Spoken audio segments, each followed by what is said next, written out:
Browns began OTAs today, Matt, and Shedeur reportedly has been performing really, really well, lighting it up in Browns OTAs to the point where ESPN Cleveland radio here, Matt, put out a stat sheet for OTAs, Matt, and Shedeur 7 for 9, 3 touchdowns. Flacco 9 for 14 and a touchdown. Kenny Pickett 9 for 16. Oh, come on. Gabriel 11 for 16, 2 touchdowns and a pick. ESPN Cleveland posted it, Matt. Browns practice is in the books, and here are your 4 quarterbacks, Matt. But nonetheless, I think Shedeur is doing pretty well, taking care of business so far. I heard Kevin Stefanski on Browns radio talk about he's really liking what he's seen from Shedeur so far. Obviously, it's just, shirt and shorts. But, Matt, what are your takeaways from Shedeur's performance in the first day of Browns OTAs? I think he looks pretty good on the stuff that we've seen from pocket cameras with no rush and doing drills. Mm-hmm. Again, drill work. He's awesome. They all look pretty good doing drills. We're keeping fucking stats. OTA stats, you fucking nerds. Are you guys serious with this shit? No, it's ESPN Cleveland. This is fucking nerds. What we're doing. How much of a fucking dumpster fire of a franchise are you when you keep stats like this during OTAs? What? Are you fucking serious right now? He went 9 for 7 and 3 touchdowns and 7. Shut the fuck up, dude.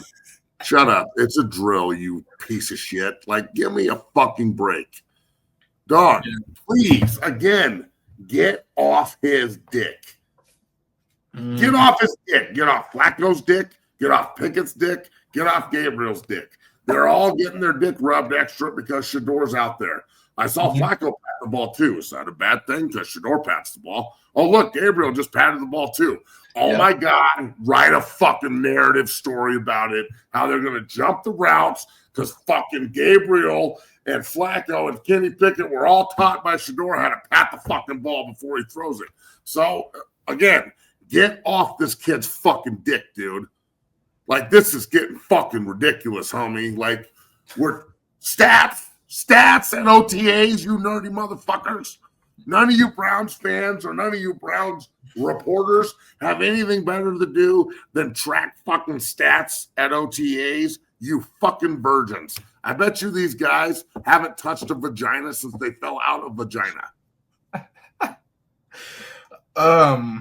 Fucking Uber nerd, as they call them. Holy shit. Let me say this. I really like that Shedeur is doing well in Browns OTAs. Me too, bro. That's awesome. But the fact that ESPN Cleveland is putting out a quarterback tracker of Browns OTAs, and it's May 28th, Matt, in OTAs and shirt and shells, and it's like they're not doing any. It's laughable. That's what I'll say, because it's fucking ridiculous, dog. They are just rolling. How can we suck every ounce of fucking, every ounce of the juice out of this possible before he becomes the starter? Then how much are you going to fucking glaze him? If he becomes a starter, he's a really good player. He doesn't need all this extra fucking that's a good point. Oh, 7 for 9 and 3 touchdowns and 7 on 7. Oh, dude, stop 7 on 7 analytic guy. Stop, please.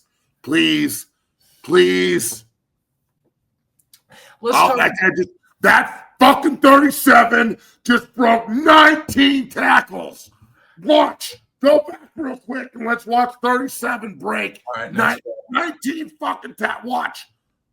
1, 2, 3, 4, 5, 6. And he scores. Fuck. 37's the best fucking player I've ever seen. Somebody get this guy a fucking walking blowjob right now. Just hold one of the trainers upside down and go to the next drill. And we'll 69 this bitch at 37, breaks 19 tackles. Looks like the white Jim Brown. He's out here fucking bowling.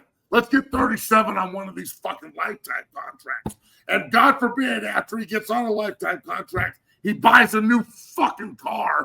Because then, oh my God, 37 bought a car. Woo! Like, holy fuck. And so we might as well parlay that into whatever next bullshit they want to talk about.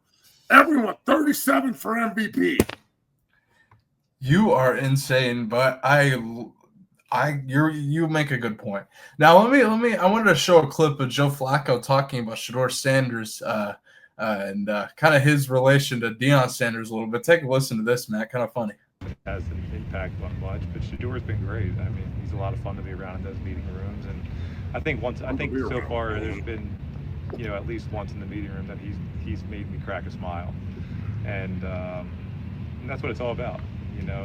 He's a young guy trying to learn some football and come out here and practice well and do those things. And like I said, he's been a lot of fun. I mean, he's come up to me and, listen, I probably wasn't too far away from playing against his dad, and now I'm playing with him. So, Jay, that's my favorite part of having Flacco there is a little bit of development and mentorship from Flacco to Shedeur, Matt. But kind of textbook quarterback talk there, man. I know you're going at it a little bit, but I don't know. Yeah, Flacco. Do we think Flacco's gonna mentor him because he hated the Lamar? He didn't like the Lamar thing, but don't you think now that he's kind of been bounced around a couple teams since then, he's not the solidified starter anymore?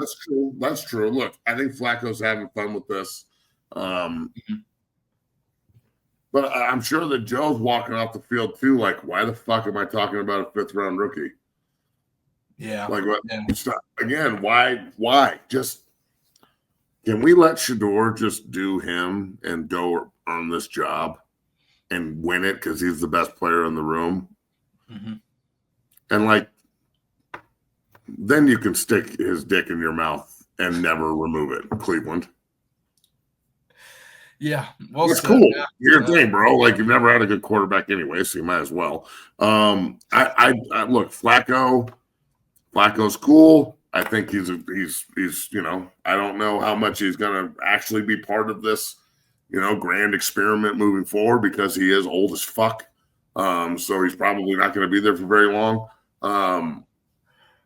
Gabriel, no one's asked him about fucking Gabriel. Gabriel doesn't move the needle. So I guarantee you Jimmy Haslam's crazy ass, the guy that owns the Browns, especially after the mayor of Cleveland came out and said, we've got way bigger problems than the Cleveland Browns stadium. Mm-hmm. So that team doesn't move the needle in Cleveland whatsoever. They don't give a fuck about that team. Mm-hmm. Honestly, the replacement Browns, they could have just totally rebranded and started a new team instead of trying to replicate the history of the Browns with the new Browns, because the Ravens are actually the Browns. Let's be real. It's football history. Yeah, absolutely. The new Browns, they don't seem to be very important to the city of Cleveland other than the diehard fans. So I understand why they're constantly blowing Shedeur, because they haven't had anybody like this before ever. And he's a 5th round pick. I would, even with all the first overall picks they've had, which God knows how many that is, it's a fucking lot. From Mayfield to Courtney Brown to, all the quarterbacks they've taken in the 1st round, Tim Couch. And we're just talking about number 1 overall picks. They've never moved the needle like Shedeur. Not even Baker Mayfield moved the needle like this cat. So I just hope that he can do well there and turn it around, because if he doesn't, it's going to the same positive light or glazing light that they're talking about now with him, because they're just making shit up right now because there's nothing else to talk about. Let's be fucking real. Yes. The same shit that they're doing now, they will turn negative in a fucking heartbeat, and they'll start persecuting his ass. Shit that's not even his fault. At this point, Shedeur's probably going to be the reason they lose a game, and he doesn't even fucking play. They're like, oh, well, they lost because Shedeur didn't play. See what I'm saying? Yes.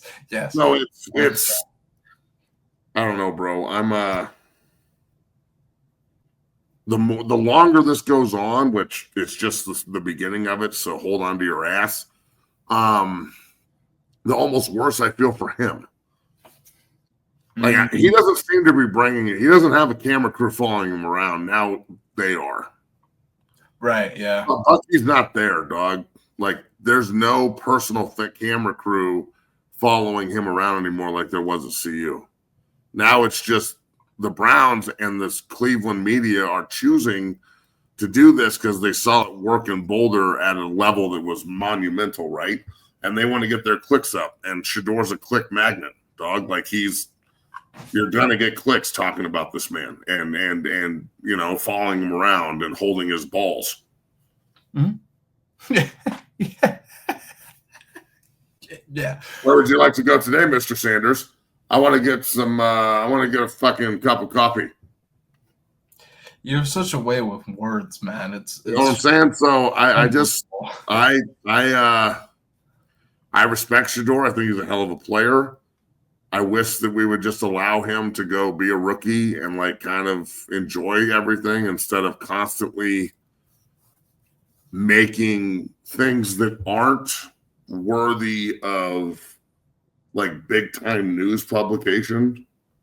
Like, I'm sorry, but it's just not worthy of it. And he would even say that this is fucking ridiculous. Like the shit, absolutely, man, calling out lies and all this other bullshit. Like, can you just please, for the love of God, just try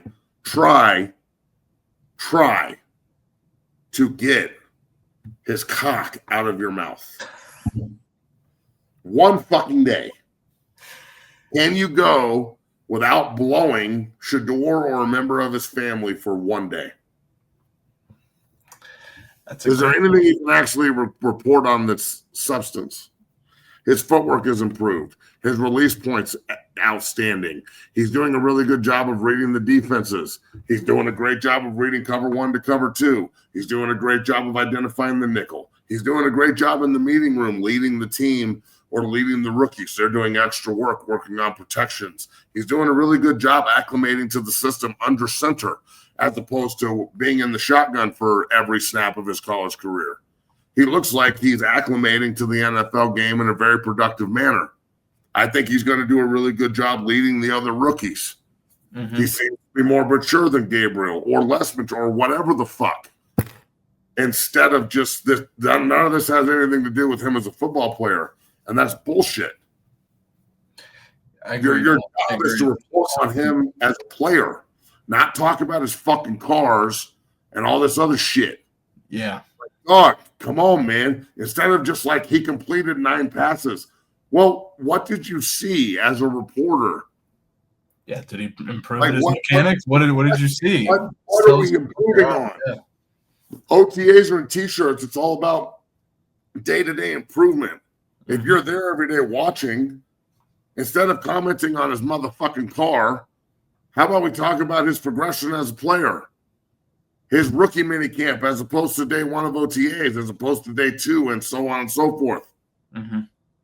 Jesus, Lord in heaven, do your fucking job.